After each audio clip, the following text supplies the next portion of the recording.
No beasts in here. Hello! Welcome to episode 2 of my Degenerate Challenge to collect the max XP in Gothic 2. Quick refresher of the last episode, we breached through Royal Paladin's iron defenses disguised as a ship to meet their commander and jump the plot straight to chapter 2. But more importantly, we've joined Mercenaries Guild, postponing as much content as we could to start with as little XP as possible. Well, almost.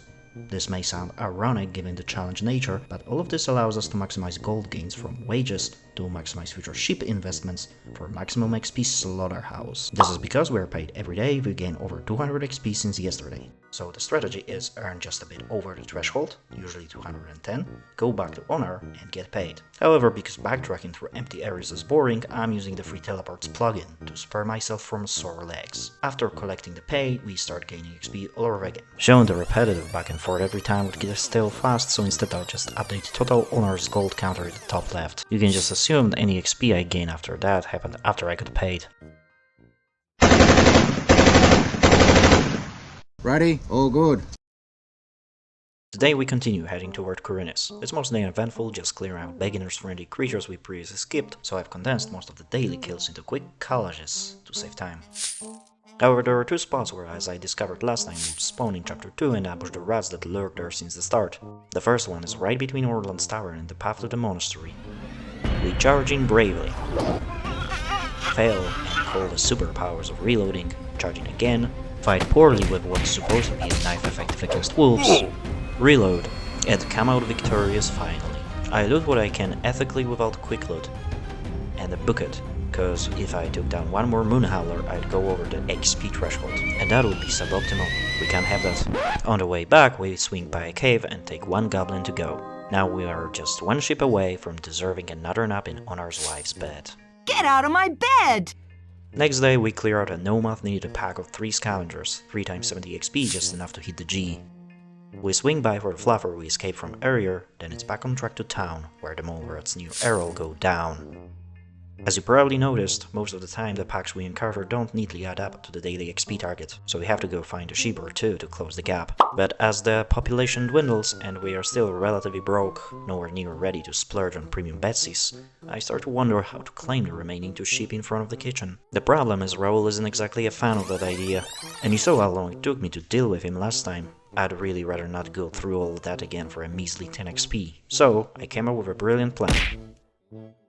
Just kidding. I had no idea what I was doing. On my second attempt he just didn't notice. Oh well, Ebbing Down episode 2137. Fine by me. We're approaching the spot featuring the second rat chomper situation. We resolve the dispute swiftly. The resolution is all parties involved. Die! Oh, seems I missed some free shit behind the kitchen. Soon after, we find ourselves in a tight spot again. Dealing with one more murder popper would push us over the XP limit, so we'll leg it and come back the next day. At last we've made it to Khorinis. For starters, it wouldn't hurt to hear our future from Abu Jin, Ibn... fine, I've done the job before already. That's all. Our wolf knife is garbage, that's established. If it works, then only at point blank range, but with some learning points to spare, we can upgrade to a basic 40 damage dexterity sword. Plenty of NPCs in the port have one we can borrow, consequence free, so we head there. Before that though, we bump into Garvel. Can I help you somehow? Find out what the Paladins are planning. Who is apparently asking us to commit treason by engaging in espionage against the Paladins. Naturally we accept instantly because XP, and because the quest becomes unobtainable starting from the next chapter, yet it can still be turned in as late as chapter 5 for maximum chapter dependent XP. We find Jack wielding the sword we've been eyeing, so Jack wins the jackpot, and the jackpot is, Jack's day is about to go to pot. Apparently that's an actual phrase. Not bad. Poor guy still hasn't learned his lesson. First he loses the lighthouse to bandits, and now he's getting bullied out of his sword. With help from Laris, our hands grow nimble, as we learn to harness our new tool of malicious application. They say size doesn't matter, but in this case it absolutely does. The new blade penetrates the ship all the way up to the belt. Moving on. The word on the street is that Vatras needs an urgent message delivered, and he's even offering a magic scroll tip to the lucky courier. I have a message for Master Isgaroth. It must be really important, since he insists on posting the message only in Chapter 2. However, the recipient doesn't mind waiting, and we are a lousy mail service. Delivery is therefore scheduled for Chapter 5. Chapter-dependent XP nonsense strikes again. Give me the ice arrow. For our reward, we grab a nice arrow scroll. It's worth the same as the healing scroll and more than a light scroll, so just pick whichever of the first two. Following that, we fart. We commit a fatal act of random terror. Our lucky target, a rival landlord. Honor approves. We pull out our bow, draw an arrow and take aim, but only to lure our victim away from the public eye, where we can properly express our deep disapproval of the outrageous free beer handouts that have been ruining Koragan's business and corrupting citizens of our beautiful city of Khorinis with infinite gold from infinite beer. Not allowed. We can't have that. And besides, he's a risk-free 400 XP. That's it. Just couldn't resist. Unfortunately for him, snitches get stitches cause fine shrink our riches. No witnesses, no problem though. Next sunrise we visit the port for the last time, at least for some time, to retrieve what's for Cypher a kind of a jackpot, a parcel of pot that potentially hit his spot. First though, we stir the pot in the warehouse spot where the pot is stashed and serve the guard a well-deserved pot shot. Having just leveled up, and with Lars around, we dump more LPs into Dexterity, up until the first threshold of 29. Next level we'll get our last 5 points for 5 LPs, and from there, the cost will double. Sad. Back at the farm, the first thing I do is assault a fellow mercenary wielding a two-hander. Makes sense, gotta assert that one hand, manly dominance. Upon unwinding, we deliver the happy package to Cypher. Would this package of swamp weed happen to be yours? And the script generously rewards us with XP, twice. Only one value shows up in the UI, but both are credited indeed. Maybe it's one of those Bjorn's twisted little coding hacks. All the sheep are called Betsy. A while ago Kurt asked us to check on Dexter, Patrick Browan's thingy. Also, last we spoke Kurt said he'd deal with our mercenary test tomorrow, and tomorrow was a long time ago. He probably had to hike all the way to Secops for nothing. Bet he's pissed. Still, a promise is a promise and XP won't earn itself. A mercenary named Patrick's been seen here. No idea what you're talking about. So if Dexter wants to play dumb about Patrick's disappearance, how about we make all his remaining pals disappear?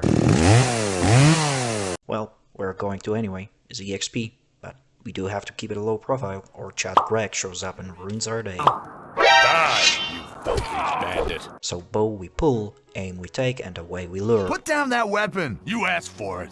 Greg's mysterious emergence is some arcane sorcery. The script that handles NPC combat AI checks if the NPC in question is Dexter. If it is, Greg pops in with a surprise visit. Now why exactly Dexter goes nuts if any fight breaks out in his camp, on the far edge included, beats me, but I haven't looked too hard. If you know, leave a comment. Anyway, bottom line is, as long as we don't antagonize Dexter, and we ship his cronies off to Bel Air outside the camp, we are golden.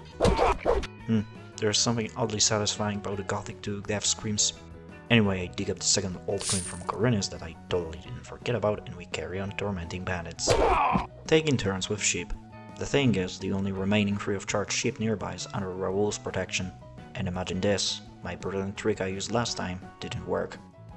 Gotta come up with some other nonsense. How about role-playing? I casually smack Raoul like I'm just up for a quick spar. Hey, watch it! But then disaster. The blade critically bounces off the tough armor. I lose my footing and oh no, stumble right into the ship, grazing her enough to tragically sever one of her arms. Go ahead, hit back! It worked. Given I've exhausted all the easy 10 XP vessels and can't be bothered loitering around, I come to a conclusion. I'm financially stable enough. We're buying our first Betsy. Big step. Savor the moment. Here's 100 gold pieces. Give me a sheep then. Take Betsy, treat her well.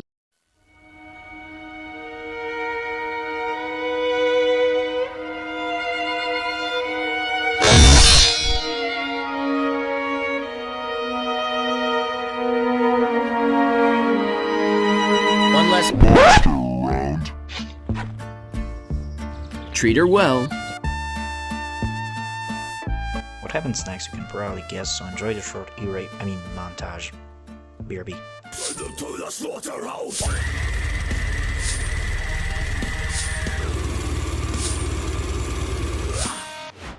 At this point only 2 people remain in the camp. Dexter, who has plot armor, for now, and this guard. He's stone cold. Bow to his face? Nothing. No reaction. The man's stature a true Terminator. We'll deal with him later. I'll be back. I went to see Dexter. What about Torlov's test now? Yeah, what about I it? told you I would take care of it. Oh, really? 30 gold pieces. Anyway, the senseless slaughter must continue. Don't worry, this time without the death metal grindcore ear rape, or whatever genre that was. There are still a few creatures near Errol's hut to terminate, including a goblin-infested cave, which turns out to be a rather annoying facility. Goblins are tricky to pull one by one, and either there aren't enough of them at once, and I go off looking for a random bloodfly near Orland's tavern. I guess buying more than one Betsy at a time to hit the daily XP cap still felt too excessive at that point. Or there are too many at once and we have to activate the good old slip protocol. Slow loot. Initiate pullout. Initiate pullout? Sounds odd. By the way, I've been wondering, how Honor's budget even makes ends meet? Where does all his wealth come from? He pays us 60 coins a day, never mind the other mercenaries, and considering I harass them constantly, case in point on screen right now, I'd expect them to get a hazard pay just for putting up with me. Yet if you remember our test, it was to reclaim weeks of overdue rent from SecUp. What was it again? 60 coins too? Magic, I wish I was that rich. Changing the subject, as our rampage through Khorinis brings us to the pass, I slip to the gate in search of a young wolf to top up the XP. I find 2, which means it's time for yet another round of the slip protocol. While I'm at it, I decide to pull a little speedrunner trick on the go. Simply put, if a paladin enters combat, the script quietly slips a Horiaro rune into their pocket. Normally, another script clears it when the NPC goes down, but only if they do on screen. And these two dummies, they die off screen in chapter 3, so by stirring up a fight now, we are setting ourselves up to earn a few coins of questionable provenance later on. Having just experienced big Zengen physics around Venger's farm, I suddenly remember our good friend Gan. How much would you pay me if I killed that beast for you? Last time we spoke, I forgot to pick up the assignment to send a dinosaur back to the Jurassic era. I wonder what his going rate is for prehistoric pest control. Did everything I could spare. 30 gold pieces. Sir, I paid you 100 gold coins a few days ago. I know you have money. I'd like it all back, preferably with interest. 30 gold coins, my ass. Such a cheapskate.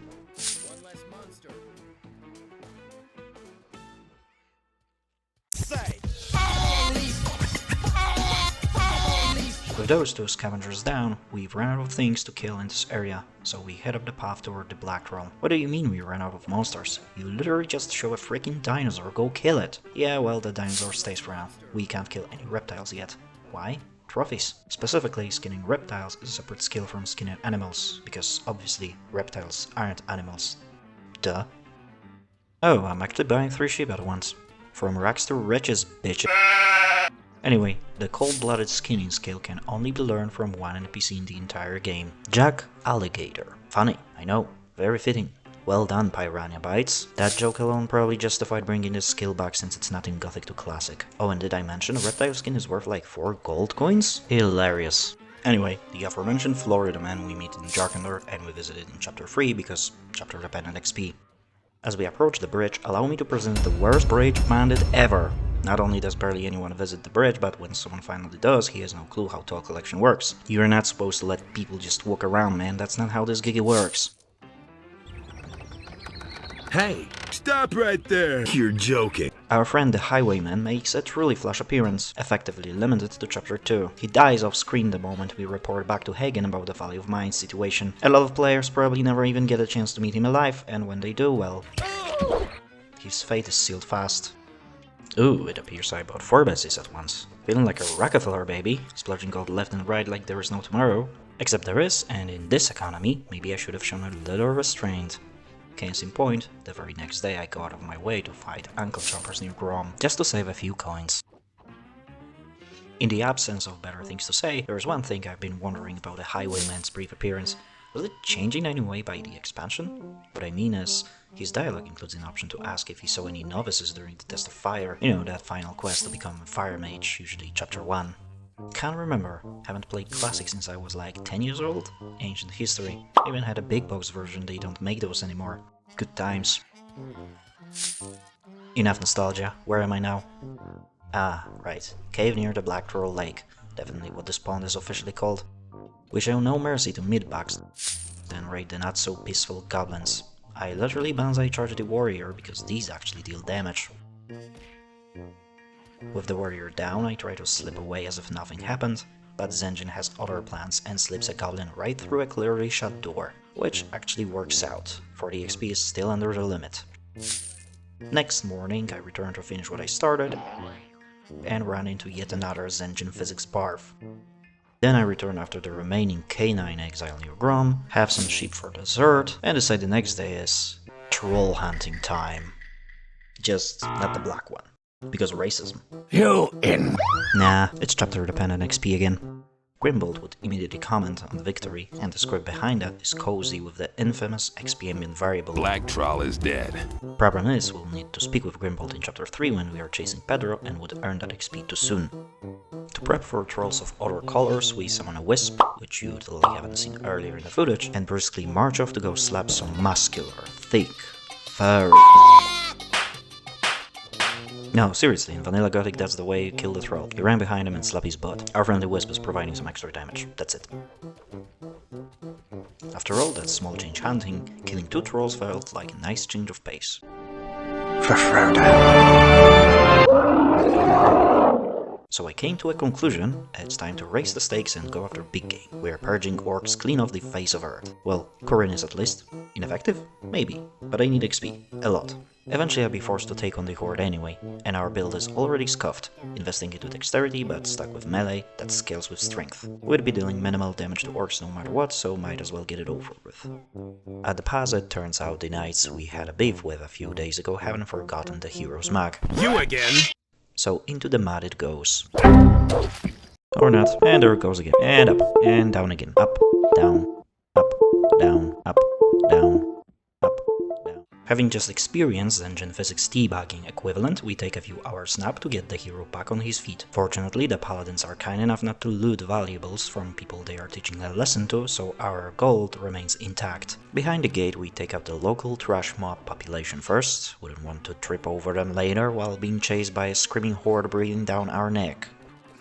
After that, it's time to go full daredevil on the orcs. Well, one at a time.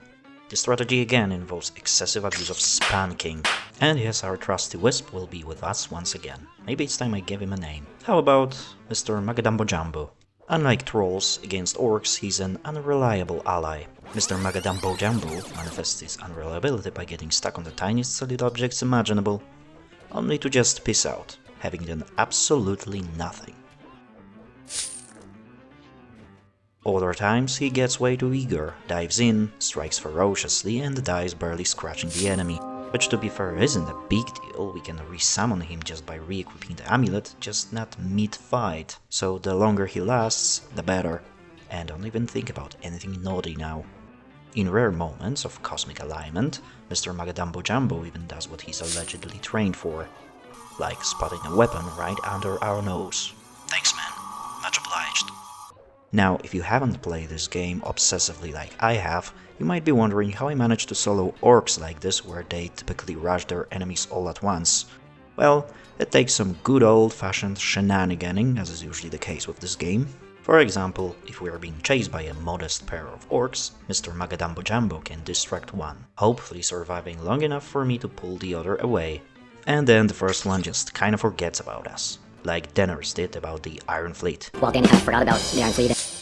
Also, the terrain here is quite helpful. That narrow passage over here, it's often an insurmountable challenge for the AI. Orcs get stuck running straight into rocks. Usually one, sometimes two, manage to find their way out of that impasse, which is perfect. But when luck isn't on our side, and we get swarmed, we gotta put some effort. We run, we dodge the angry charge attacks, we try to survive, until all but one orc get bored, screaming frustration and sheath their weapons. Then it's back to fair 1v1. Anyway, enough said. I don't want to stretch this segment too much, so here is a quick collage of the remaining orcs for those keeping count. And with that shaman dead, the pass is clear. Step 1 is complete. We now move swiftly toward the secret passage, and it's basically a walk in the park by comparison. Well, the wolves leave a few scratches, but I'm just being careless, okay?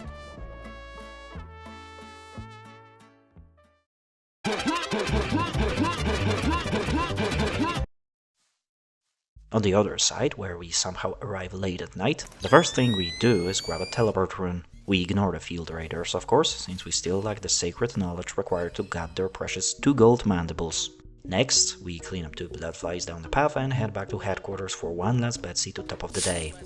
The next morning, we enter the valley through the now orc-free main passage, and to no one's surprise except the orc here, continue our little orcicide. I wish I could just bring Diego along, but we travel back to Khorinis after every orc killed, so we'd have to go pick up our Latino friend at his fire camp every single time. Hence, after very careful considerations, and by that I mean absolutely none, I decided I'd rather run this cookie clicker business solo.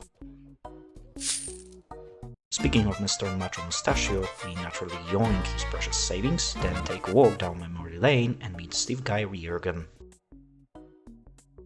Can you help me get into the castle? We ask him for directions to the castle, but purely to get an errand quest. You know, Oric's brother's dead or something, doesn't matter XP. Now, PSA, that dialogue is actually location driven, and once you check in with Garant at the castle, Jurgen will walk all the way to each Fudget's camp. Basically the other end of the valley, so don't be like me back in the day, or you'll be escorting this dude across half the map just to pick up this goddamn quest. Moving on, we drop down to crush a few annoying mosquitoes by the river to round off our XP, swing by headquarters, then continue pushing toward the castle taking the not quite intended route. Orcs are commonly believed to be repelled by water, but the truth is they just love it. So much so in fact that once they're in, they simply can't get out. All they need is a little nudge to enter, and once they entered, we take the high ground, or rather the shallow ground, and unleash a flurry of attacks while they helplessly float in place, cursing the pathfinding algorithm with every splash.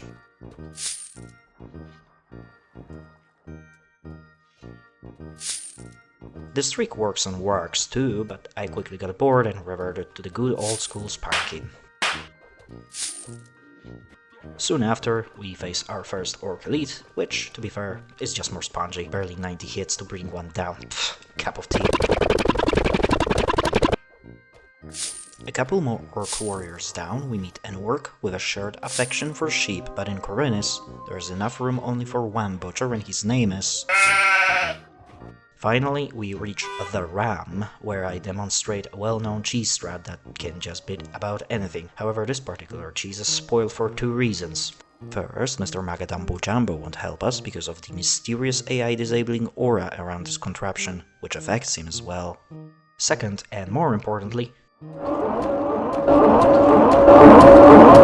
I'd rather not go deaf. We take a short break inside the castle to grab a teleport rune I'm not going to use anytime soon. Then it's back to messing around outside. Garant? War report for Hagen? Inconsequential. We've got priorities.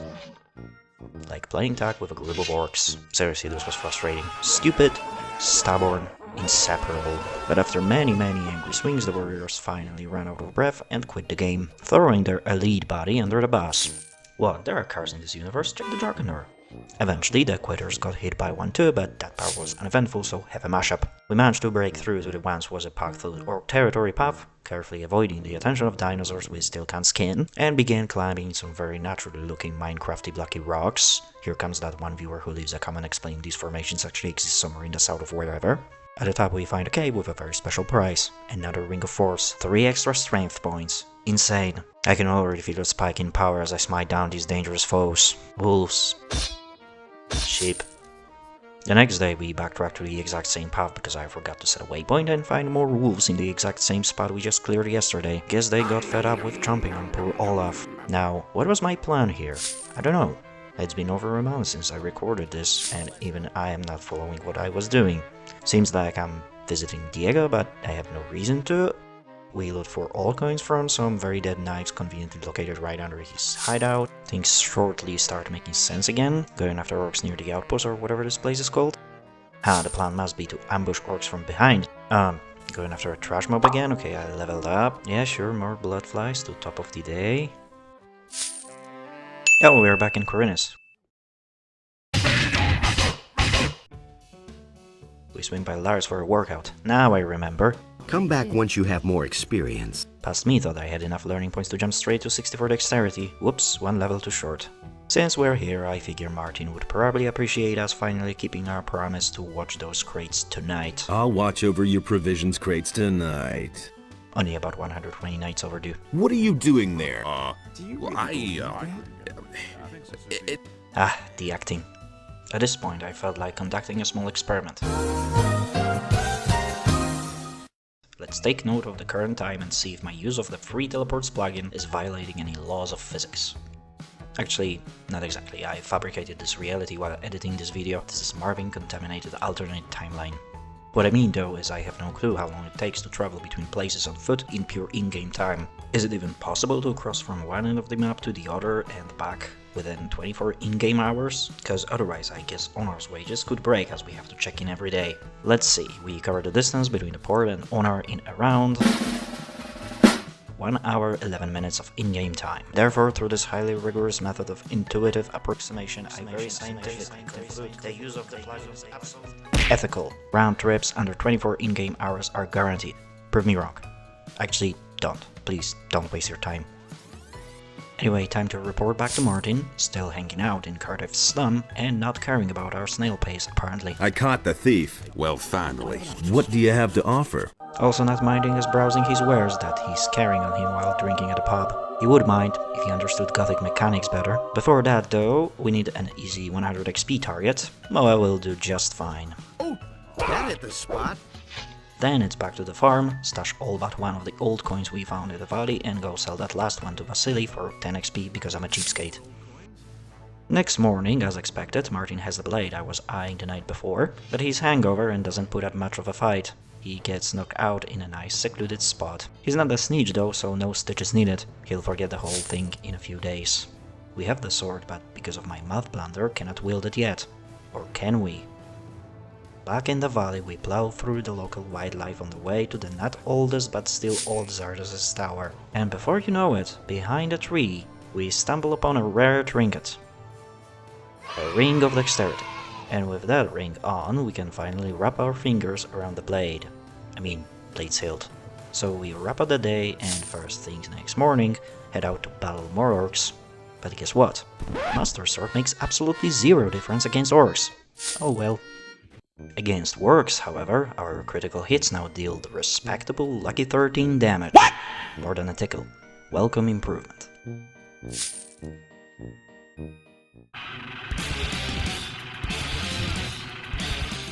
We resume our little orcicide around the castle, one orc at a time, same strategy as before, just outrun them until all but one gives up. You know the drill. Oh, one thing. Against shamans, there is this neat trick to force them into melee, just hide behind an obstacle and let them come to you, and then you can approach them safely. We level up, visit Diego to train dexterity to 64. Can you teach me something?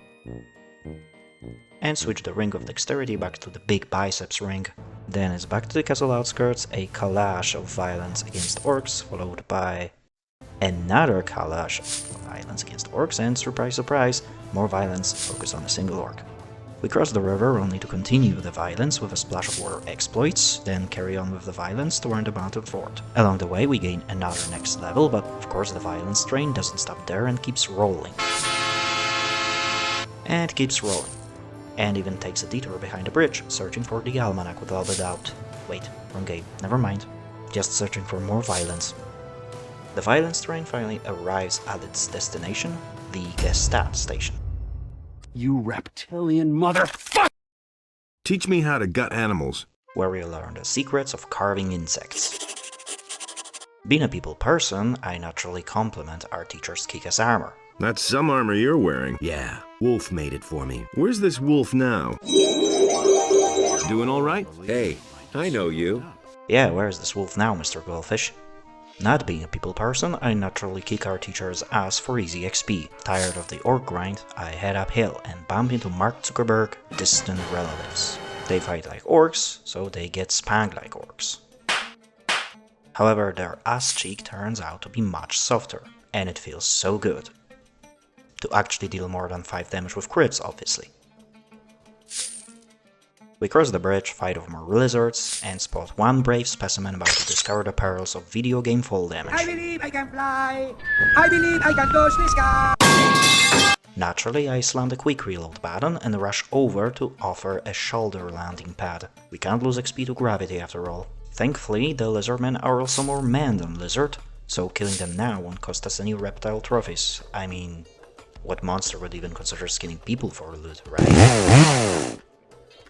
We are not pressing on uphill to the actual fort, because I realize I can't steal Golem's heart yet.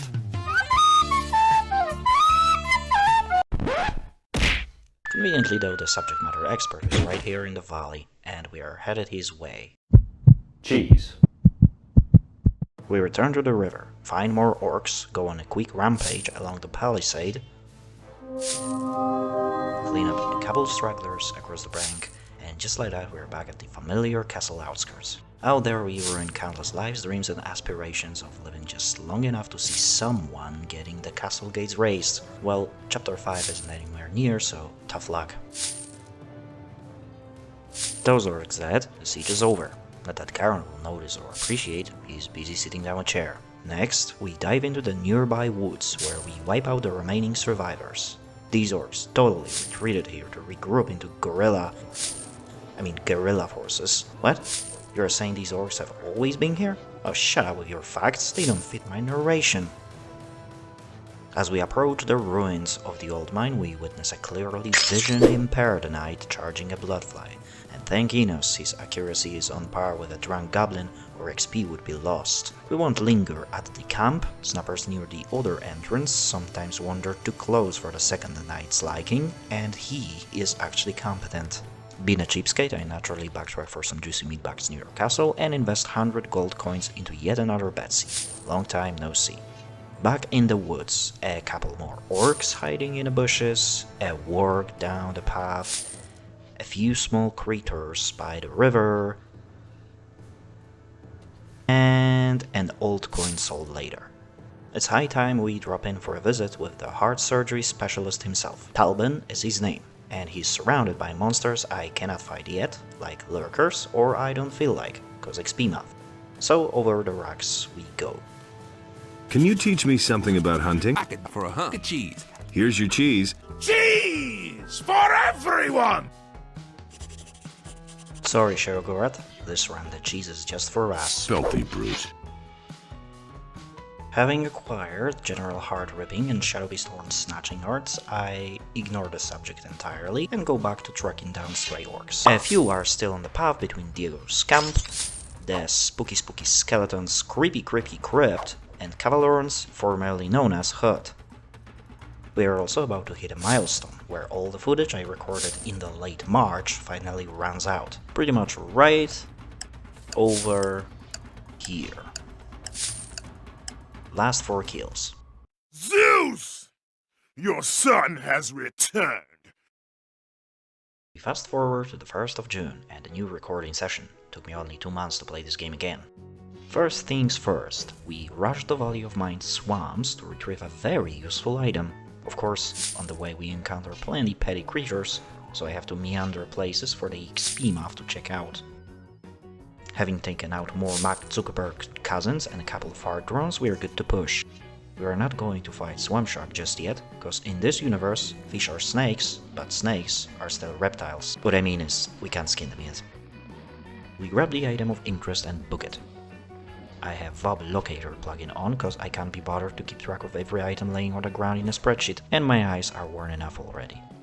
The item turns out to be an Amulet of Strength. Wait, baby! I must admit I did not know it's there, and only realized recently after watching Hidden Treasures video from MP channel. It was good to learn new things about this game after playing it almost my whole life. The amulet on our neck still won't make any difference against the orcs, but oh well. The next day we go wrap up the orcicide in the valley. It's time for Hoshbak, and no, killing him now doesn't mess anything up regarding Oryx's quest in chapter 4. I take out 3 bodyguards first, get judged by Hoshbak in the background, and come up with another scientific experiment. Instead of abusing the plugin, I'm taking a walk from Owner's Farm to Hoshbach directly. We venture out at 8:05, reach Banger's Farm at 8:32, reach the secret passage at 8:59, the ram at 9:34, kill the Grand Overseer at... I didn't take the time there, teleport back to the pass, straight into Field Raiders, ouch, and come back to Owner's Wife's bed at 11:01. Using the plugin across worlds is ethical. Confirmed. So with Hoshbach dead, that's pretty much all orcs in the valley, right? Well, not exactly. There's still one deserter having a snowball fight with goblins. I ran up to his hidden treasure, get jump scared and run out, somehow losing the orc in the process. Small change of plans then, we kill the tenacious goblin chasing us, a few bloodflies on the other end of the lake, and 5 betsy, because by this point we're rich. Then we come back for the deserter. And at last, the valley is truly orc-free, at least until next chapters. The prophecy is true. The orcicide is not over, however. There are a few hiding in the woods behind Akil's farm back in Khorinis. We follow the trail, mostly unchallenged. I guess there's one thing worth noting though, with these wolves down and 180 XP under my belt, I head back to town to read.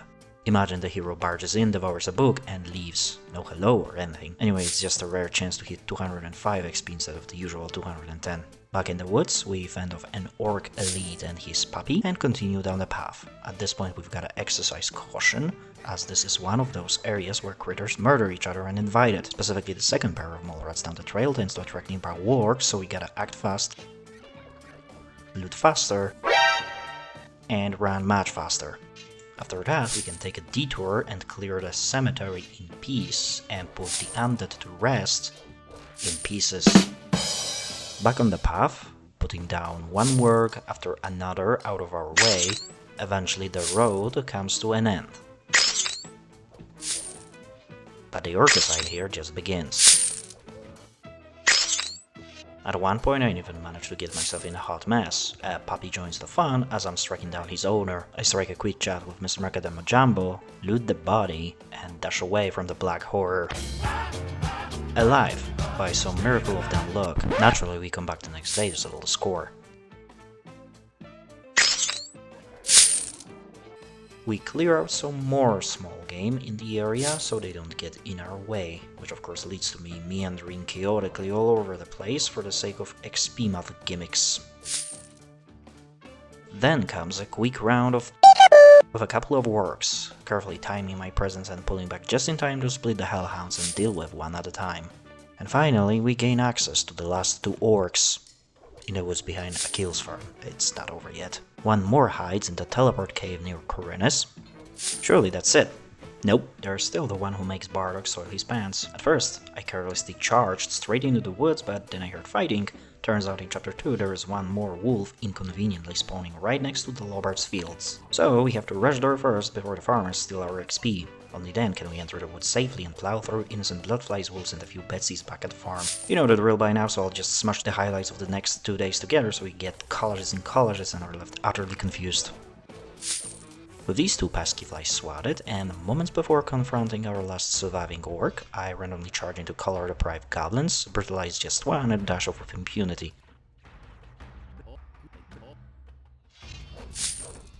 And at last, time for a final showdown.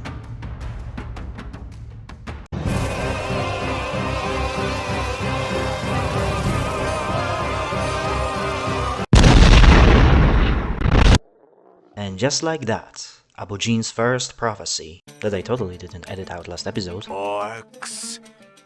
becomes fulfilled. Does it matter for the challenge? Not particularly, I'm just glad it's over. Since our final orc was a cheap knockoff, we need to top of the XP. How about those Yak puppies we saved from Greg last episode? Yeah, that'll do.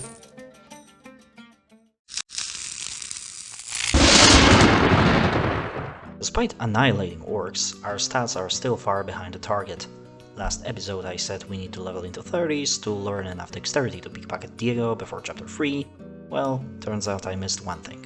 So sit back, cause it's the nerd roundy time. Remember, I set a rule that every item I sell at most once, in a trading window to be clear. Otherwise I'd have an infinite gold source, and that's illegal. One sword though, Claw of Beliar, can be upgraded, and each upgrade, aside from dealing more damage and being worth more gold, is game-wise a separate item.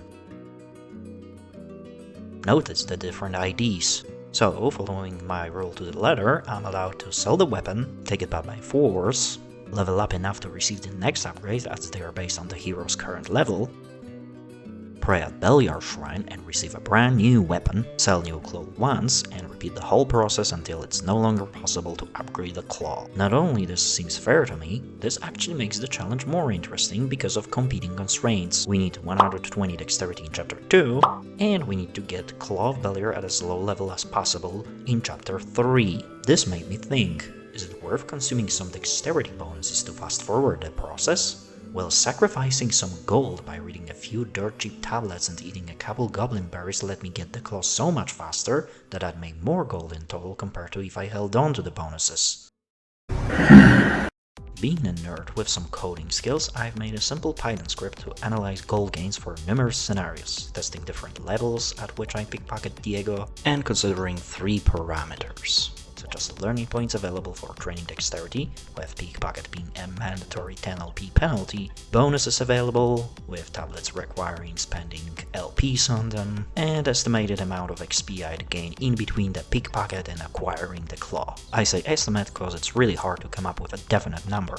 I could technically skip a lot of monsters on my way in Jarkandar, but in practice, with all the backtracking for Onar's wages, this would make the challenge quite unpleasant. The script first trains as much dexterity as possible using the unspent learning points and mining the threshold trick. If that's not enough, it tries consuming available bonuses to bridge the gap, the cheapest bonuses being consumed first. If dexterity is still too low, then the scenario is just discarded. Otherwise, the script calculates what level the hero ends up acquiring the claw based on the estimated XP gains. Then we sum the total amount of gold, assuming the shenanigan I described earlier, and subtract the opportunity cost from consumed bonuses. If we take a look at the results, the most we could make in theory is 4,431 gold coins. That is if we pickpocket Diego exactly when we reach level 20, train dexterity until 100, consume all stone tablets available in Corinus and the Valley, plus eat a few berries. I say in theory because this also assumes not spending LPs for pretty much anything but dexterity, pickpocketing, and languages. So ignores losing 100 XP from course approval, losing any trophies like skins from razors in the canyon, not even mentioning all the wolves and bloodflies we'd either have to run past or kill and lose even more. Difficult to estimate amount of gold. Given I already spent plenty LPs for other purposes, we should ignore all into dex scenarios and treat them just as a reference. Finally, the top result assumes we gain between 0 to 10,500 XP to stay at level 20 as we acquire the claw. From my quick testing with Marving enabled, where I was skipping all XP I could postpone, with all the rounding needed for Onar's wages, I'd gain at least 21,000 XP. So, again, the top scenario is impossible. With a more relaxed playstyle and clearing more monsters getting in my way, I got around 32,000 XP, and there should probably still be some leeway. If we filter out the impossible scenarios out, it appears that our current best case scenario might sit somewhere around 3,900 gold coins gained. Meaning in the worst case, we lost at most 500 gold coins. Good enough. Long story short, our target is actually level 24 instead of 30 plus. However, chasing that will have to wait until the next episode. This one is running long enough already. We made some good progress today though. Gained 15 levels. Squeezed 18 grand from Onar. Murdered over 80 innocent sheep. As well as all orcs in Corinus. Well, except Jarkandar, but we don't have access there. Anyway, if you enjoyed watching this, leave a like. And hopefully, see you next time. Bye.